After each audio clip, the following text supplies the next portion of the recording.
안녕하세요. 오늘도 살금의 시간 함께해서 감사합니다. 오늘은 에스겔서 26장입니다. 내용을 함께 살펴보도록 하겠습니다. 두로의 멸망에 대해서 나와 있죠. 두로는 어떤 도시라고 말씀드렸죠? 그 당시 세계 경제의 수도라고 말씀을 드렸습니다.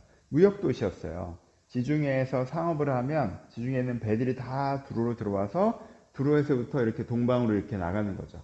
그러니까 동방에서 있는 물건들이 육로로 여기까지 도착하고, 그러면 여기서 배를 타고 이렇게 해상으로 이제 펼쳐지는 거예요. 해상에서 올 것이 여기에 도착하고 여기서 이제 육지로 흩어지고요. 그러니까 이 중간에서 이 무역으로 엄청난 부를 축적한 도시가 두로였습니다. 두로는 바다에서 어느 정도 떨어져 있었기 때문에 강화도처럼 배가 접속하기가 되게 편했고요. 그리고 바다에서 어느 정도 떨어져 있었기 때문에 육상에서 공격하는 어떤 제국의 공격을 막기가 되게 용이했어요.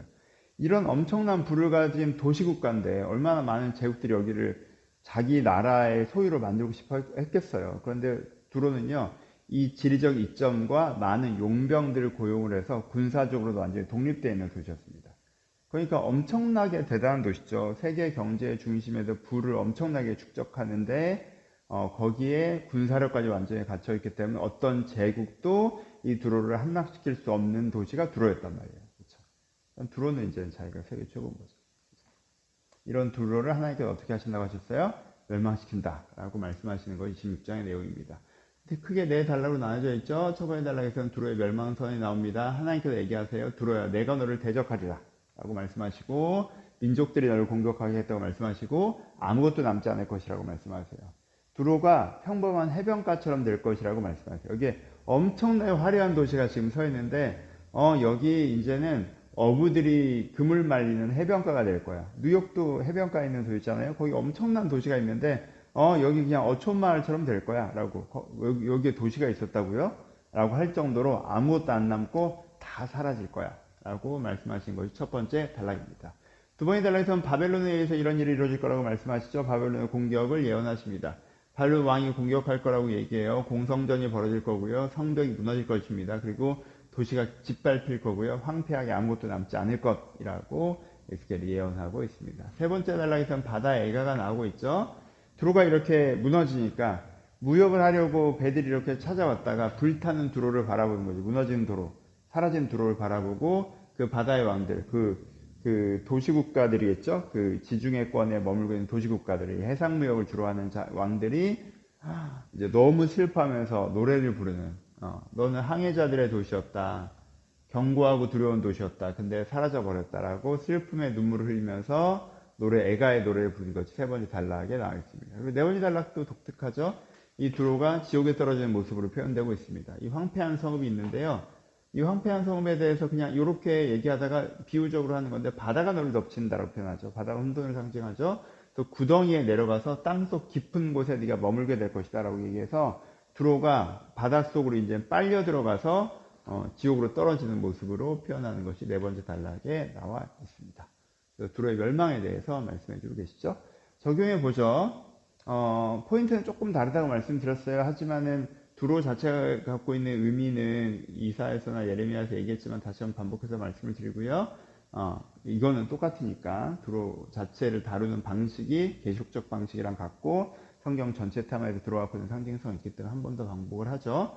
근데 그 전에 에스겔서에서 얘기하는 흐름과 맥락에서는 좀 더 관계적이라고 말씀드려서 25장과 좀 연결해서 말씀드린 것이 이해할 수도 있습니다. 그리고 두로가 멸망 이유에 대해서 예루살렘의 멸망을 즐거워했다. 그 이유로 심판한다라는 것으로 25장의 다른 열방의 국가들과 같은 이유들을 말씀하고 계시거든요.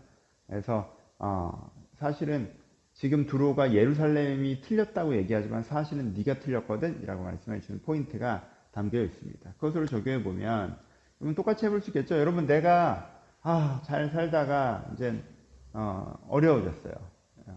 예루살렘 멸망할 거란 말이에요. 지금 멸망 1년 전에 이 예언들을 하는 거죠. 멸망할 거야. 그럼 내가 이제는 망했어. 근데 신앙적으로 여러 가지 이유들을 말씀하셔. 네가 하나님을 잘못 섬겼고 이 과정이 어렵지만 이렇게 되면 네가 영혼으로 변화될 거고 나아질 거고, 근데 나아지더라도 요 정도, 뭐 나라가 회복하는 것도 아니고 요 정도로 나아질 거, 이런 얘기를 듣고 있다 보면 무슨 생각이 들어요? 여러분 신앙생활 하시는데 나름 나 교회도 열심히 신앙생활 했는데 하나님께서 나 잘못했다고 어떤 고난의 과정을 집어넣어서 정말 영혼의 연단을 시키시고 그 연단 끝에 좋은 결과를 준다고 하는데 사실 그게 세속적으로 보면 그렇게까지 대단한 결과, 전보다도 못할 수도 있는 그런 결과예요. 이럴 때 누가 보여요? 예, 이럴 때 누가 보여요? 하나님과 상관없이 잘 먹고 잘 사는 보일 때가 있죠. 쟤는 하나님과 아무런 상관도 없는데 쟤는 내가 옛날보다 훨씬 더 잘 먹고 잘 살아. 예루살렘 멸망 전보다 훨씬 더 잘 먹고 잘 살아. 야, 저렇게 사는 게 최고 아닌가? 내가 뭐 잘못 산 거 아닌가? 뭐 하나님이랑 뭐 얘기해서 영적 성장 이게 너무 초라한데 이런 생각이 들 때가 있죠. 그래서 하나님께 얘기하시는 거예요. 저 삶의 기준으로 네 삶이 실패한 것 같아? 아니야. 네 삶을 실패했다고 얘기하는 저 삶이 실패한 삶이야. 저거 다 멸망하는 거야. 라고 얘기하시는 것이 한 포인트가 있습니다. 그러니 적용하실 때 여러분 하나님과 영적으로 의미 있는 과정들을 겪을 때 그냥 문득 이런 생각 들잖아요. 문득 이제 옆 사람처럼 살았어야 되나? 저렇게 하나님 안 믿고 잘 살고 사는 사람이 제일 부럽다. 이런 생각이 들 때인데 그런 생각이 흔들리지 마시고 다 망하는 거예요. 망하는 길이니까 하나님 붙잡고 내가 영적 성숙의 길을 결정하며 진행하는 게 가장 중요하다라는 부분들을 묵상해 보셨으면 좋겠고요. 두 번째는 계시록에서 계속 들어 나올 때 드렸던 말씀이죠. 계시록과 연결된 멸망의 테마가 있어요. 여기에. 그래서 조금 더 다른 포인트로 좀 더 구체적으로 예를 들어서 얘기하면 그러니까 이 바벨론 계시록에 나오는 바벨론, 음녀라고 표현되는, 그리고 창세기에 나오는 바벨론, 그리고 여기 두로, 갖고 있는 이 무너지는 도시의 상징성들 있죠. 이 도시는 어떤 거예요? 하나님을 배제한 채 악한 자기 완성형의 세계를 만들어요. 그렇죠? 하나님 필요 없어. 처음 바벨론이죠. 마지막도 마찬가지로. 하나님 필요 없이 이 도시의 시스템이 하나님 없어도 쫙쫙쫙 돌아가. 하나님 없이 우리는 잘 먹고 잘 살아. 하나님 없어도 상관없네요. 라고 하는 자기만의 세계를 구현한 거죠. 그렇죠? 하나님을 배제하고. 하지만 이게 악하죠. 그럼 하나님께서 결국 이것을 무너뜨리실 수밖에 없다라고 말씀하시는 것이 이게 핵심적인 메시지고, 이게 세계의 멸망도 이 테마로 연결돼서 계시록에 나오는 거죠. 그러니까 뭐 예를 들어 보면 마피아의 도시를 상정해 봅시다. 여러분 옛날에 마피아가 되게 유명하고 잘 나갔을 때에는 이탈리아 남부의 어떤 도시들은 아예 마피아가 다스렸다라고 하죠. 그렇죠? 그러면 그 도시에서는 권력을 마피아가 갖고 있고요. 의사결정도 마피아가 해요. 경제활동을 하는 방식도 마피아가 돈을 버는 방식으로 하고요. 문화도 그게 문화이고 성공의 일도 거기에 있기 때문에 이 도시에 살면 이렇게 살아야 될 어떤 삶이 제시돼요. 악한 자기 완성형이 형성되는 거죠. 그렇죠? 거기 사는 사람들 중에 권력자 위치에 있는 사람들은 여기가 세상에 제일 좋죠. 밑에 있는 사람들은 이게 인생, 이렇게 살라고 배웠기 때문에 그렇게 살아요. 내가 열심히 해서 아파트 세금 바치고, 삥 뜯기고, 원래 힘 있는 놈이 다 알아서 결정하는 거지. 그게 세상이야. 라고 산단 말이에요. 그렇죠? 일단, 이렇게 되면 어떻게 하겠어요? 이걸 내버려둬요? 결국은 이거보다 상대적으로 의로운 권력, 정치, 이탈리아 정부라고 한다면 이걸 들어가서 이것을 깨트려야 될 거 아니에요. 이걸 다 부셔야 될 거 아니에요. 그래야지 새로운 질서들을, 이거보다 더 의로운 질서를 제시되니까. 그 개념이에요. 그러니까 내가 어떤 세계 속에 확 들어가서 하나님 빼고 설명이 다 되는 세계 속에 있어. 근데 이 세계가 완성이기 때문에 하나님 빼고 설명이 다 되지만 사실은 악한 기반으로 만들어 놓은 허상인 거죠. 그렇죠? 하나님은 결국 이것을 무너뜨리신다는 거예요. 우리가 이것을 깊이 묵상해야 되는 부분이 있습니다. 오늘은 반복해서 얘기했지만 좀 적용적으로 가면 하나님 앞에 배우지 않고 세상에서 이것을 삶이라고 배우면, 여러분 우리도 그런 게 있잖아요. 하나님 때 삶을 배우지 않았어요. 세상의 삶을 배웠어. 뭐로 배웠어?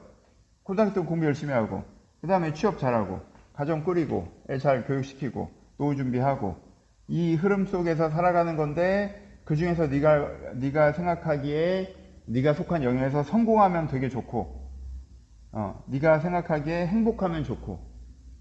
그래서 이런 인생의 생애 주기의 삶을 경제력 중심으로 살아가. 어떻게 하면 내가 잘 먹고 잘 살고 내 한 인생 먹여 살 수 있을까 주안점을 두고 살아가. 근데 그 중에서 성공과 행복을 생각해. 이게 여러분들이 담겨 있는 도시죠. 이게 인생이라고 배웠단 말이야. 그렇죠? 근데 이게 인생의 전부라고 생각하고 하나님의 인생을 배우지 않고 이렇게 사는 경우고 이게 인생의 전부라고 생각하면요. 나중에 그 도시가 무너지는 것을 경험해요. 허무함에 던져질 겁니다. 그렇죠? 나름 시킨 대로 배운 대로 열심히 살았는데 인생이 이렇게 허무하지? 왜요? 세상이 가르쳐준 대로, 세상이 삶이라는 걸 배운 대로 그렇게 하니까. 그럼 어느 시점부터 그 도시가 무너지는 걸 경험해요. 그러니까 어떻게 하세요? 하나님께 삶을 배우셔야 됩니다. 인생 어떻게 살아가는지 하나님께 배우셔야 돼요. 내가 어떤 사람이고, 삶이라는 게 무엇이고, 세상이 어떤 곳이고, 하나님께 지금 무슨 일들을 하고 계시고, 네가 어떻게 살아가니 네 인생에 참된 보람을 찾을 수 있고, 너답게 사는 것이고, 진정한 행복이라는 게 무엇이고, 그렇죠?